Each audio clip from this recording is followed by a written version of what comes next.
Welcome to this very special edition of the KJ Masterclass Live, the show which ensures that you profit from your time spent here with experts either through their industry insights, information, or simply learning from them. And today we have Gul Sonmez Palumbo. She is a renowned transformation coach, master energy healer, and mindfulness expert. And with her exceptional ability to heal past traumas and buried memories, Gul helps individuals overcome anxieties, self doubt, stress, and procrastination. Welcome to the show, Gul. Hi, thank you for having me in your show. You are welcome. Welcome to the show. Welcome to India in this online form. And I'm sure not just in India, but a lot of people across the globe will benefit from what we are going to talk right now. We'll talk about energy healing. We'll talk about transformation. We'll talk about this. But before we talk about others' transformation, let's understand about your transformation. Gul, with so many years in corporate, Coca-Cola, P&G, Amazon, and now you are into, impacting others. Now you are as an energy healer, as a transformation coach, impacting hundreds of others through your one-to-one program, online classes, and mindfulness workshops. Help us a bit about your journey, about your background, so that people know who they are listening to. Hi everyone. So my journey started actually when I had my own struggles. It didn't start that I wanted to learn about these things and I was curious. I started to have some physical symptoms and one after other, but they were all minor. So I was just going to doctors and using medicine and trying to fix them. But the big one hit me almost like 11, 12 years ago now from my hand. I couldn't do this move in my right hand. Like I was blocked like this. And I'm a right-handed person, so I couldn't write, I couldn't do anything. It just happened one day in the office. And that time they couldn't find a reason for it. I did all the MRIs, my hand was in cast. It took good 2 months. And then they decided that I need to get a surgery. It was actually the first time I didn't want to get a surgery on my right hand for no logical reason, because I was always in the logic, this is how I studied, always on the left brain. And one of my friends actually booked a healer for me for the first time. She said, "You have nothing to lose. Why don't you go to this lady?" I was like, "Okay, let me try." And I went to her house, and she was so kind and generous to take me. And this is how I started actually. I think with 2 or 3 sessions, my hand was completely healed. I never had the surgery. Um, and then I started to look at the things within me. Why are they creating these problems? What I really need to change in my life, the places I was stuck, because I was so stuck, my hand was stuck. And I was amazed with that. And that lady had visions that one day I will do this as a job. I didn't believe her. It was a bit crazy back then because, I was a marketing manager in a very reputable company and I had my ego and I was like, nah, I'm not going to do this, but let me learn for myself. And I was so eager to learn everything, become from Reiki to all the different type of healing practices just for myself. I was using them to manifest, to change my life, and it was very good actually. But at some point, I moved to Luxembourg. Right now, I'm in Luxembourg to work again for Amazon. And there, one of my friend's son get a brain tumor surgery, and she was the first person to ask me, "Can you do this stuff for my kid?" And I couldn't say no. Right now, I don't work with kids. After that experience, I love him. Now he's a grown up. He's 20 years old now. It's like 7 years ago.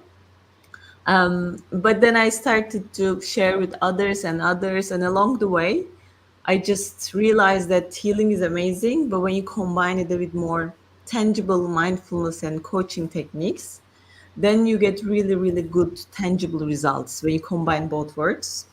So then I started to do that and I left the corporate job. I still work with corporate companies. They're my clients. I love teaching mindfulness in corporate world. I think we really need that. But yeah, the journey took me here. The journey took you here, but to understand about your thing. Now, I saw you moving your right hand like everyone else, and it's perfect. So, what Yeah. is it that the doctors were trying to solve it differently?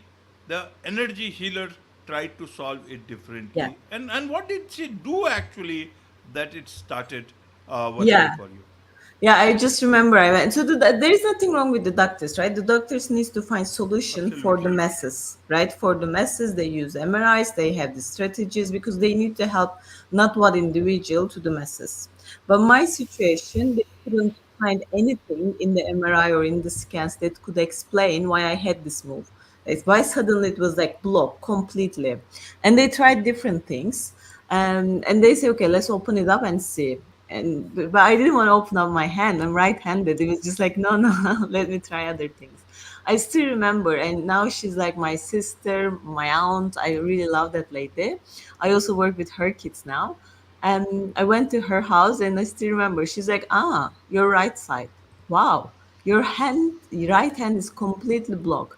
Do you have a problem with your husband or with your father?" And I was like, "Who are you? How dare you?" And I was like, "I have no problem with anyone. My life is perfect." And she was like, "Yeah, but your right side represents the masculine energy. And something is so stuck there, your hand is stuck for no reason. I'm pretty sure there's a problem somewhere." And I really didn't like her or her approach, but I was already in the house, so I said, "Okay, let me try." But yeah, then I was fascinated with the journey. Right, Because, right. because in healing journeys you really try to understand what part of body represents, because thanks to Chinese medicine and Indian medicine we have so much information available out there, what body try to tells us, what emotions are blocked in what parts of the body. I was amazed with it. I was also amazed with the kind of scientific explanation behind it. Absolutely, scientific explanation behind it. So I want to understand then, what is the scientific explanation behind it? How did you are a well-educated person, you work Yeah, with big companies, so you apply logic into things. yeah, What logic did you get out of your whole own experience yeah, that that you could accept that logic, that this is how it works, this is why it was not working, and now yeah, this is the reason it is working. Help us understand so that yeah.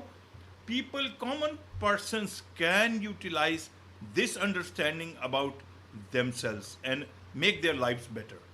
Yeah. So the first thing that really affected me when I was in my journey, because I had nothing to lose, right? I was on a really desperate place. When I started to see the tangible results, okay, because it was not just I was feeling good. I really changed my life. I changed my company. I changed my country. I changed my marriage. I changed all the aspects of my life. Tangible shifts we're talking about, and also my health changed. First, when I see the results, I was like, okay, good. The results are there. Believe it, don't believe it. These are tangible results. This is what I always tell to my clients. If you only feel good, we're not doing a good job. When you do the internal shifts, external needs to change. It's always like that. You cannot be if you're stuck in a toxic relationship, you do all the forgiveness and etc., but still you're in a toxic relationship. It means the journey, something is wrong in the journey. So the first thing that really made my left brain, my educated brain, is like, okay, it's bringing me tangible results that I can see, I can feel, the doctors can see. Then from there, there is of course the faith part of it, but I really wanted to understand the brain part of it. And we're very lucky right now. There's so many books that you can read from really strong scholars, from strong doctors, that they explain these kind of cases. One is, for example, Lisa Larkin. She has a TED talk. Is there a scientific proof that we can heal ourselves? And she has a book called Mind Over Medicine. She's also looking for this type of cases, like how they suddenly miraculously healed. And when she looked at it, there are so many cases. It's not just one or two.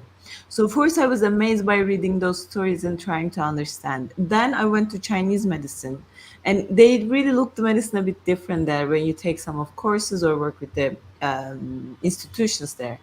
They really teach you what emotions are stored in different parts of the body. And then I started to make the connection. Ah, yeah, I have headache, but on the third eye, and it's related to things that I don't want to see, what I don't want to see now. Oh, okay. Then I had a thyroid problem. Then again, I look at those medicines. What's the thyroid problem? Thyroid is if you cannot speak your truth, tell your truth. And it really resonated with me because that time I was hiding that I'm doing this job. I was doing it part time, secretly in the evenings, but I was even hiding it from my parents because I was just, what are they gonna say? They sacrifice all their lives so that I can get a good education. And I'm doing this. I didn't tell them for 2 3 years. I was fully booked in the evenings and in the weekends, but not on my own family didn't know about it. Of course I got thyroid problems. I need to learn to tell the truth. Then I fell in love with a boy. Now he's my husband now, and I need to work on the issues on the heart chakra why I cannot receive love. I also love Rumi. I think he's the best poet ever. And I was just reading him, and what he says is if you want to attract love, it's you need to look at the barriers inside. Then I again went to the transmitters. What are the barriers inside? Abandonment, betrayal. These are all the issues or emotions that are stuck in the heart. Then I worked on it. And the more I see the results, and the more I see the results on the people I work with, because when you work with so many people, when you have thousands of hours, you can collect the data. So your left brain can help you to collect the data. So I start to collect the data. When we work on those topics, these are the results. And it's really, really, I was amazed by it. So yeah. Right. And then you had to learn things when you wanted to become a coach yourself, or was it all on the job? No, I went to a coaching school. It was very funny. My boyfriend back then, now my husband, he's like, good, but you're working at Amazon in Europe. You cannot tell these things to people. And it was before COVID. The world was really different. Nobody was talking about mental health or mindfulness or this kind of things. It was kind of a bit, woo-foo. Some meditation people does it. So he was also like that. And he was like, you cannot say you're a healer. Why don't you become a coach? And because I loved him so much, I wanted him to like me. I was like, oh, it's a very good idea. Then I went to a coaching school, and I learned a lot from there. But I was very lucky. The coaches that trained us, they were very future looking, and they're like, you have this gift. Why don't you combine? Why are you trying to become a coach when you have these healing abilities which you cannot stop? Why don't you just combine them? And I really liked the idea. Let me combine them. But I'm always a student. Even now, I'm studying something because there's so many techniques, so many things to learn, so many different modalities. Like, I think it's not never going to end. Absolutely, it's there is so much to learn. So, in terms of people, especially in the corporate world, you have been in the Yeah. corporate world. What is it that you teach in the corporate world? And I want to understand what is it that they want to learn from energy healing, mindfulness through you. Yeah, in corporate world, we have lots of. I work with very big companies like Amazon, Colgate, Palmolive, or Vodafone, Coca-Cola, Butlers. So when you look at those, what they want is really to provide something for their employees, so their mental health and their normal state, engagement state is a bit higher, right? So they really want their employees to be more engaged, to be more healthy. This is where mindfulness really steps in. It's a very big umbrella. There are different topics around it, but overall, everything that we do in mindfulness really help people to come to today so that they can look from a fresh perspective rather than staying in the drama or rather than staying stuck. Because at one time, in a normal life, we are either thinking about past, what happened in the past, and because of our guilt or shame or the struggles in the past, we make a projection and we carry it today. So we usually do workshops like how to let go of the past struggles, past strains. Because, for example, you had a problem with your ex-manager, but you carry those traumas to today, how we can let these things go. Or we usually think about the future, right? The next meeting, the next year, the targets, which is nice, but also it brings a lot of stress. So how we can use mindfulness to release the stress so that it can release the burnout and we work from a more aligned and happier place actually.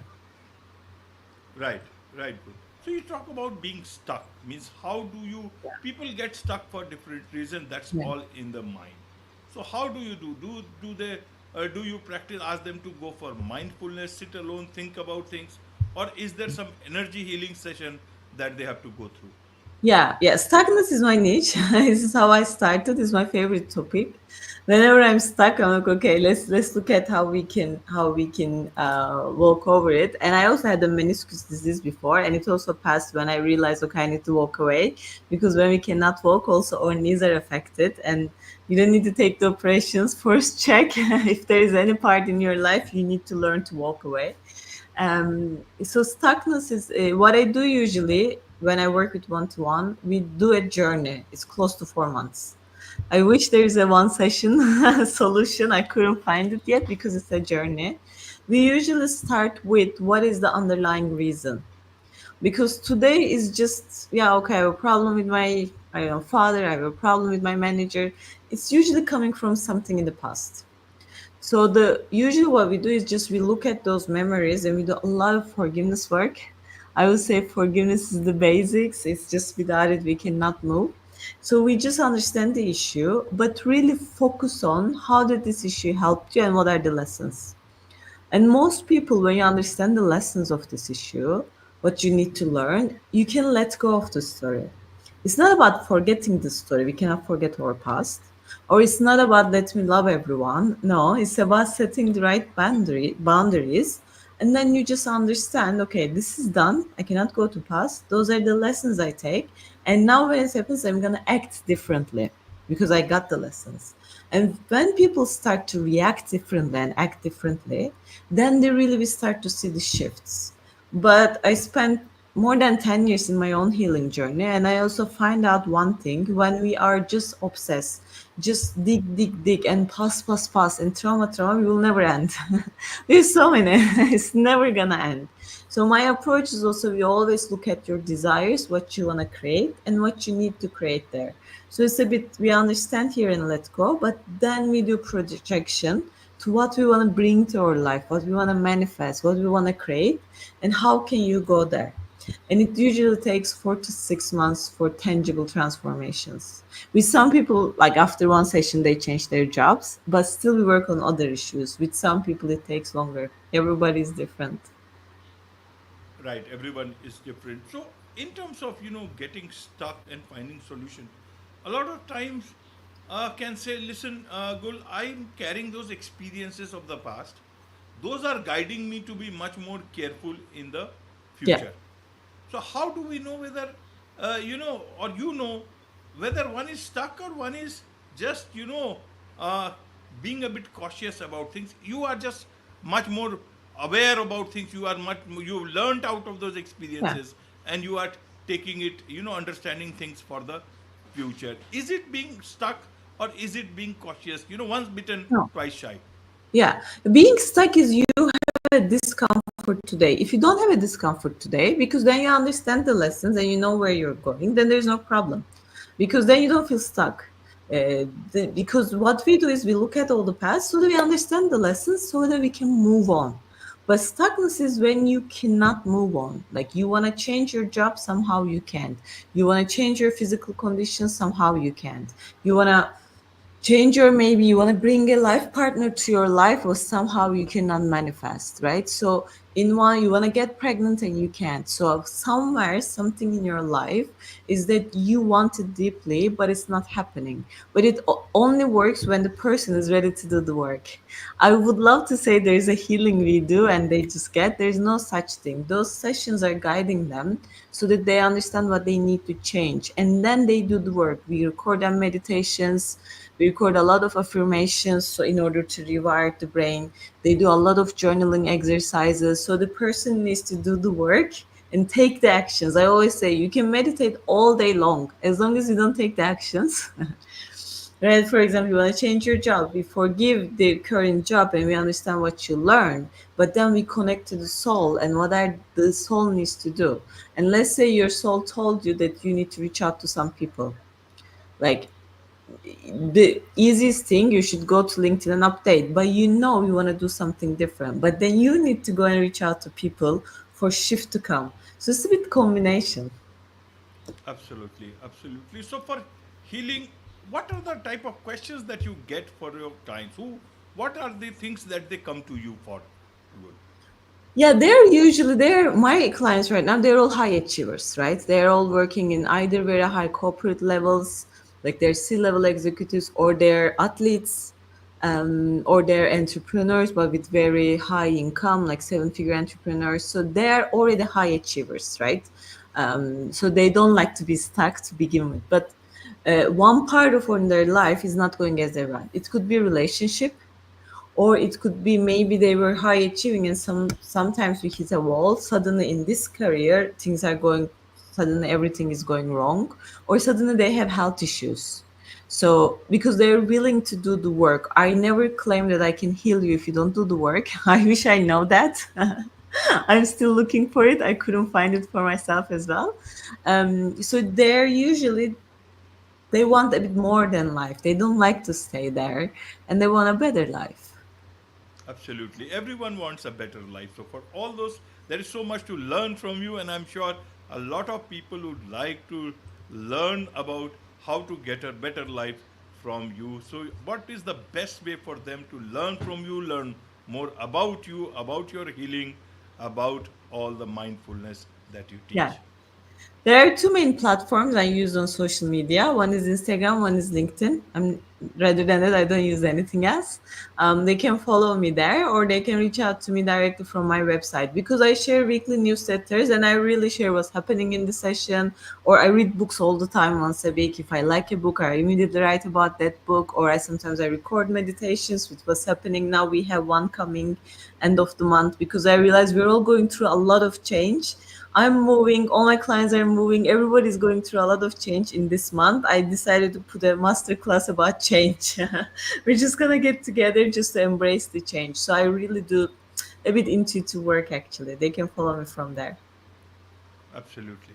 With this, it's a wrap on this very special edition of the KJ Masterclass Live. Thank you so much indeed for joining us. Thank you. I thank you as well.